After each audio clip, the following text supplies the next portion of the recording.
नमस्कार दोस्तों, आशा करता हूँ आप सभी ठीक होंगे। आज हम बात करने वाले हैं अधिवक्ता संशोधन बिल 2025 के बारे में, जो कि एडवोकेट एक्ट जो है वो 1961 का है। बट अभी केंद्र सरकार इसके लिए एक प्रस्ताव लाई है और इसमें केंद्र सरकार ने बोला है कि 28 फरवरी 2025 तक आप सभी लोग अपने सुझाव यानी अपनी राय दे सकते हैं, जिसके लिए केंद्र सरकार ने एक ईमेल आईडी जारी की है। आप उस ईमेल आईडी पर अपने विचार व्यक्त कर सकते हैं। उसके बाद दिए गए आप लोगों के द्वारा दिए गए विचारों को केंद्र सरकार पढ़कर समझकर उस पर विचार करेगी। अगर केंद्र सरकार को लगता है कि आपके दिए गए विचारों के अनुसार बिल में कोई बदलाव यानी संशोधन करने की आवश्यकता है, तो फिर केंद्र सरकार उसके लिए विचार करेगी। साथ ही साथ मैं आपको बताता चलूं कि इस अधिवक्ता संशोधन बिल 2025 के जरिए भारतवर्ष के वकीलों पर क्या बुरा असर पड़ने वाला है और क्या इसका फायदा मिलने वाला है। मुख्य 8 पॉइंट है जिस पर हम आज चर्चा करेंगे। पहला पॉइंट है लीगल प्रैक्टिशनर के बारे में। लीगल प्रैक्टिशनर क्या होता है कि इसमें धारा 2 की परिभाषा को विस्तारित करने का प्रस्ताव है, जो केंद्र सरकार इस अधिवक्ता संशोधन बिल में ला रही है, जो कि हम विस्तार से बात करेंगे। पहले हम पॉइंटों को समझ लेते हैं, यानी पॉइंट मैं आपको बताता चलूं कि पॉइंट कौन कौन से हैं। तो दूसरा पॉइंट है नई धारा, इसमें एक ऐड कर दिया है धारा 33A। इसके बारे में हम बात करेंगे।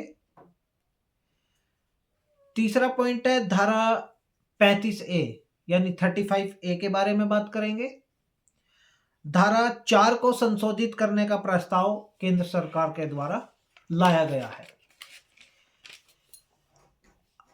पांचवा पॉइंट है स्टेट बार काउंसिल की अनुमति के बिना कोई भी वकील प्रैक्टिस नहीं कर सकता। इसके बारे में बात करेंगे। छठा पॉइंट है वकील की डिग्री, पता यानी उसका एड्रेस, कार्यस्थान यानी जहां पर जिस डिस्ट्रिक्ट बार काउंसिल में यानी जिस कोर्ट में वो प्रैक्टिस करता है उस स्थान जैसी योग्यता के बारे में केंद्र सरकार उसका हर 5 साल में यानी कि क्या कराएगी, वेरिफिकेशन कराएगी। सातवां पॉइंट है बार काउंसिल ऑफ इंडिया कानून फर्मों की मान्यता तथा नियमन के बारे में बात करेंगे। और आठवां और लास्ट पॉइंट है विविधता को बढ़ावा देने के लिए। तो पहले पॉइंट पे हम बात करते हैं कि पहला पॉइंट लीगल प्रैक्टिशनर के बारे में जो डेफिनेशन है, इस बिल में धारा 2 की परिभाषा को विस्तारित करने का प्रस्ताव है, जिसमें केवल अदालतों में प्रैक्टिस करने वाले वकील ही नहीं बल्कि कॉरपोरेट वकील, इन हाउस काउंसलर, निजी और सार्वजनिक जो संगठनों के वकील होते हैं या सांविधिक निकायों और विदेशी कानून फर्मों में जो कानूनी काम करने वाले लोग होते हैं उनको भी शामिल किया गया है। दूसरा पॉइंट है कि नई धारा जो इसमें ऐड की गई है अधिवक्ता संशोधन बिल 2025 में, नई धारा 33A यानी 33A, इसमें अनिवार्य किया गया है कि सभी वकीलों को जो अदालतों, न्यायाधिकरणों या अधिकारियों के समक्ष अपनी प्रैक्टिस करते हैं यानी वकालत करते हैं, उस स्थान को बदलने के लिए अगर कोई भी वकील, कोई भी एडवोकेट अधिवक्ता को अपने उस स्थान को बदलता है, यानी आज सपोज दैट कोई भी वकील मेरठ डिस्ट्रिक्ट बार में प्रैक्टिस करता है और वो फ्यूचर में चल के दूसरी डिस्ट्रिक्ट में जाता है, यानी दूसरी अदालत में जाता है, गाजियाबाद में, हापुड़ में, एटसेट्रा किसी भी अदालत में जाता है, तो उस वकील को क्या करना होगा, इस धारा 33A के अंतर्गत उस डिस्ट्रिक्ट बार काउंसिल में उसको 30 दिनों के अंदर अंदर इन्फॉर्म करना होगा, यानी बताना होगा कि मैं यहाँ से अपनी प्रैक्टिस छोड़ करके किसी दूसरे जिले में, यानी किसी दूसरी अदालत में जाकर के अपनी प्रैक्टिस स्टार्ट कर रहा हूँ, यानी कि मैं अब यहाँ पर अपनी प्रैक्टिस जारी नहीं रखूँगा। तो उसके लिए 30 दिनों के भीतर भीतर वकील को पहले वाले बार एसोसिएशन में सूचना देनी होगी, क्योंकि धारा 33A के अनुसार कोई भी वकील केवल एक ही जगह पर वोट कर सकता है। अब स्टेट बार के साथ साथ, स्टेट बार काउंसिल के साथ साथ अधिवक्ता बार एसोसिएशन में भी पंजीकरण करवाना होगा। यानी अभी तक क्या है कि किसी ने भी अगर लॉ की डिग्री हासिल की है, उसके बाद वो अगर किसी भी कोर्ट में प्रैक्टिस करता है, तो उसको सबसे पहले स्टेट बार काउंसिल में अपना पंजीकरण कराना होता है। और पंजीकरण कराने के बाद 2 साल के अंदर अंदर उसको क्या कराना होता है कि जो अपना AIB का एग्ज़ाम क्लियर करना होता है, जिसके बाद उसको सर्टिफिकेट ऑफ प्रैक्टिस मिल जाता है, और उसके बाद वो क्या होता है कि परमानेंटली एक वकील के रूप में जाना जाता है। लेकिन अब इस अधिवक्ता संशोधन बिल 2025 में सेंट्रल गवर्नमेंट ने, यानी केंद्र सरकार ने क्या बोला है कि जो स्टेट बार काउंसिल के साथ साथ अब जो वकील जहां पर प्रैक्टिस करता है, जिस अदालत में प्रैक्टिस करते हैं, उस डिस्ट्रिक्ट बार काउंसिल में भी उसको पंजीकरण कराना होगा। ये अनिवार्य कर दिया है। और AIB का पेपर तो वो तो अनिवार्य है ही, पहले से ही लागू है। तीसरा पॉइंट हमारा क्या है कि एक जरूरी प्रावधान है जो कि धारा 35A है, जो अदालतों की कार्यवाही, बार एसोसिएशन की कार्य प्रणाली का बहिष्कार, जो यानी कि जो प्रोटेस्ट करते हैं या कोई भी वकील हड़ताल करके बैठ जाते हैं, किसी भी जिले में आप देखेंगे कि कभी किसी बात को लेके, कभी किसी बात को लेके वकील क्या करते हैं कि अपनी बात को रखने के लिए कोर्ट के काम से विरत हो जाते हैं, यानी कोर्ट कार्य से विरत हो जाते हैं और अपनी हड़ताल कर लेते हैं। तो उसके बहिष्कार या हड़ताल करने से रोकता है। किसी भी उल्लंघन को पेशेवर यानी अनुशासनहीन माना जाएगा, किसके अंदर, धारा 35A के अंतर्गत। तो अनुशासनहीन माना जाएगा जिसके खिलाफ कार्यवाही भी की जा सकती है। पेशेवर या प्रशासनिक मुद्दों पर प्रतीकात्मक या एक दिन के विरोध प्रदर्शन की परमिशन केंद्र सरकार इस अधिवक्ता संशोधन बिल 2025 में ला रही है, जिसमें केवल एक दिन का वकीलों को प्रोटेस्ट करने की इजाजत होगी, यानी मान्यता होगी। लेकिन उसके लिए भी केंद्र सरकार ने क्या बोला है कि भाई कोर्ट के किसी भी कार्य में बाधा ना डाले, उस हिसाब से प्रोटेस्ट होना है, वो भी एक दिन का। अभी तक क्या करते हैं कि वकील लगातार कई कई दिनों तक अपना प्रोटेस्ट जारी रखते हैं। तो धारा 35A के अनुसार अब केंद्र सरकार वकीलों को एक, यानी कि जो मजबूर कर रही है कि जो एक दिन के अलावा आप अपना प्रोटेस्ट नहीं कर सकते।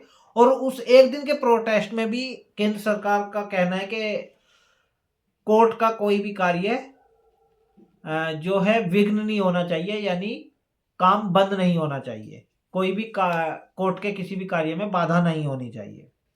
चौथा पॉइंट आ जाता है। चौथे पॉइंट में धारा 4 को संशोधित करने का प्रस्ताव है। इसमें केंद्र सरकार को बार काउंसिल ऑफ इंडिया में 3 सदस्य नामित करने की अनुमति मिले जो वर्तमान में चुने गए सदस्यों से अलग हो। यानी केंद्र सरकार इस अधिवक्ता संशोधन बिल 2025 के अनुसार धारा 4 को संशोधित कर रही है। और केंद्र सरकार का कहना है कि बार काउंसिल ऑफ इंडिया जो है उसमें जो एडवोकेट यानी वकीलों के द्वारा जो बार काउंसिल ऑफ इंडिया में जो मेंबर भेजे जाते हैं चुन करके, वो तो रहेंगे ही रहेंगे। इसके अलावा 3 मेंबर वो केंद्र सरकार अपनी मर्जी के यानी के रखेगी। तो ये धारा 4 को संशोधित करने का काम है। और जो 3 मेंबर केंद्र सरकार अपनी मर्जी के बार काउंसिल ऑफ इंडिया में रखेगी, तो उसके अनुसार निर्देश जारी करने की शक्ति विधेयक धारा 49B यानी 49B प्रस्तुत करता है, जो केंद्र सरकार के अधिवक्ता तथा नियम के यानी जो केंद्र सरकार के जो अधिकार तथा नियम के जो प्रावधानों को लागू करने में बार काउंसिल ऑफ इंडिया को निर्देश देने की शक्ति देगी। यानी धारा 49B जो है, इस धारा 4 को संशोधित करने का जो काम केंद्र सरकार इस बिल के द्वारा करने जा रही है, उसमें धारा 49B के अनुसार क्या करेगी कि केंद्र सरकार जो भी अधिकार या नियम अपना बनाएगी या कोई भी निर्देश जारी करेगी, तो केंद्र सरकार इस धारा 49B के तहत बार काउंसिल ऑफ इंडिया को अपना निर्देश मानने के लिए बाध्य कर देगी। यानी अब बार काउंसिल ऑफ इंडिया जो है वो केंद्र सरकार के नियमावली के अनुसार काम करेगा। 5वां पॉइंट है, बिना स्टेट बार काउंसिल की अनुमति के कोई भी जूनियर वकील जो नए युवा पीढ़ी के जो लोग हैं और वो लॉ की डिग्री हासिल करने के बाद में क्या करते हैं कि कुछ टाइम किसी सीनियर वकील के पास में प्रैक्टिस करते हैं यानी काम सीखते हैं। तो अब इस बिल के अनुसार केंद्र सरकार का कहना है कि कोई भी जूनियर वकील स्टेट बार काउंसिल में पंजीकरण होने से पहले कोई भी किसी भी कोर्ट में प्रैक्टिस नहीं कर सकता। अगर ऐसा करता हुआ पाया जाता है तो उस पर 2 लाख रुपए तक का जुर्माना तथा 1 साल तक की जेल अथवा दोनों भी लगाया जा सकता है। और उस वकील पर FIR भी दर्ज की जाएगी। जाहिर सी बात है कि अगर FIR दर्ज होगी तो उसको जेल भी जाना पड़ेगा, उस पर फिर जुर्माना भी लगाया जाएगा। तो पहली जो प्रक्रिया है वकील के खिलाफ, उस जूनियर वकील के खिलाफ जो एक्शन लेने की पहली प्रक्रिया है वो FIR दर्ज होना है। उसके बाद क्या होगा कि स्टेट बार काउंसिल से उसे 3 साल के लिए बाहर कर दिया जाएगा। यानी कि 3 साल तक वो स्टेट बार काउंसिल में अपना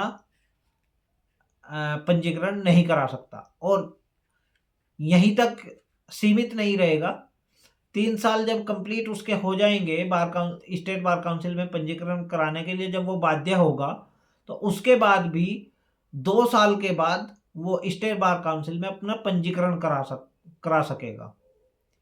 यानी कि टोटल मेरा जो मानना है, यानी कि 5 साल उस इंसान को यानी उस अधिवक्ता को 5 साल के बाद स्टेट बार काउंसिल में पंजीकरण मिलेगा।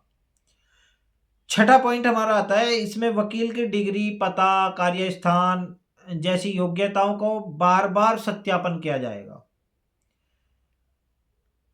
यानी प्रैक्टिस के स्थान पर हर 5 साल में सत्यापन किया जाएगा। धारा 19A व 7DA के अनुसार भारत में विदेशी फर्मों तथा वकीलों के प्रवेश को केंद्र सरकार द्वारा बनाए गए नियमों के माध्यम से विनियमित किया जाएगा। यानी इसमें कोई भी नियम ये नहीं होगा कि धारा 19A और 7DA के अनुसार कि भारत में जो विदेशी फर्म होती है या वकीलों के प्रवेश की जो केंद्र सरकार द्वारा बनाए गए नियमों के माध्यम से विनियमित किया जाएगा। यानी कि जो बाहर से कोई भी अगर लॉ की डिग्री हासिल करके आता है, जिसको हम बैरिस्टर बोलते हैं, वो वकील बिना केंद्र सरकार की अनुमति के कोर्ट के अंदर दाखिल नहीं होगा। यानी केस की पैरवी करने के लिए वो जब तक उसको मान्यता केंद्र सरकार से नहीं मिल जाएगी, वो जब तक किसी भी कोर्ट में केस की पैरवी नहीं कर सकता। इसी में दूसरी बात है कि नकली या जाली डिग्री से जो अयोग्य हो जाएगा, ये सही बात है कि अगर कोई भी इंसान फर्जी तरीके से लॉ की डिग्री हासिल कर लेता है, यानी फर्जी डिग्री हासिल कर लेता है और वो किसी भी कोर्ट में जाके प्रैक्टिस स्टार्ट कर देता है, यानी वो वकील बन जाता है, तो ये तो सही है। मेरा मानना तो ये है कि ये सेंट्रल गवर्नमेंट यानी केंद्र सरकार सही कर रही है। इस पे लगाम लगेगा। जो फर्जी डिग्री के थ्रू जो काम करते हैं, काफ़ी सारे लोग होते हैं। हालांकि मैं इस बात को एग्री नहीं करता हूँ कि जो अभी फ़िलहाल के टाइम में कोई ऐसा कर रहा होगा, लेकिन हाँ, आने वाले टाइम में भी अगर कोई ऐसा करने का सोचता है तो उन पर लगाम लग जाएगा। 7वां पॉइंट है कि बार काउंसिल ऑफ इंडिया जो कानून फर्मों की जो मान्यता और नियम की जो निगरानी करेगा और कानून स्नातकों के लिए अनिवार्य पूर्व और पोस्ट नामांकन प्रशिक्षण शुरू करेगा। यानी कि 7वें पॉइंट में केंद्र सरकार इस अधिवक्ता संशोधन बिल के द्वारा क्या कह रही है कि जो नया युवा होता है वो लॉ की डिग्री हासिल करने के बाद अपना स्टेट बार काउंसिल में या बार काउंसिल ऑफ इंडिया में पंजीकरण होने से पहले जो अपनी प्रैक्टिस करेगा, उसकी जिम्मेवारी नहीं बोल सकते हैं कि उसकी निगरानी जो है वो बार काउंसिल ऑफ इंडिया को सौंप दी गई है कि बार काउंसिल ऑफ इंडिया उसकी निगरानी करेगा, उसको प्रैक्टिस कराएगा और पंजीकरण के बाद भी उसको प्रैक्टिस करने की अनुमति दी जाएगी। बार परीक्षा यानी जो बार काउंसिल की जो परीक्षा होती है वो धारा 2 के अनुसार विधेयक में पूर्ण प्रैक्टिस, यानी जो पूरी प्रैक्टिस जो होती है वो धारा 2 के अनुसार अधिकार प्राप्त करने से पहले अखिल भारतीय बार परीक्षा या अन्य निर्धारित परीक्षणों को पास करने की आवश्यकता को सुदृढ़ यानी मजबूत किया गया है। यानी जो अभी AIB का जो एग्ज़ाम होता है वो लागू रहेगा। 8वां पॉइंट और लास्ट पॉइंट है विविधता को बढ़ावा देने के लिए विधेयक में बार काउंसिल ऑफ इंडिया में कम से कम 2 महिला सदस्यों की नियुक्ति अनिवार्य की जाएगी। अभी तक मुझे नहीं पता है कि जो बार काउंसिल ऑफ इंडिया में महिला मेंबरों को रखा जाता है या नहीं, मैं इस बारे में नहीं जानता हूँ। लेकिन ये चीज़ है कि अभी इस अधिवक्ता संशोधन बिल 2025 के द्वारा केंद्र सरकार ने क्लियर बोल दिया है कि जो है बार काउंसिल ऑफ इंडिया में sorry, bar council of India में कम से कम 2 महिला सदस्य नियुक्त की जाएंगी जो प्रमुख महिला वकीलों की सहमति से चयनित होगी। तो ये 8 पॉइंट हमारे मुख्य पॉइंट है इस अधिवक्ता संशोधन बिल के। सॉरी दोस्तों,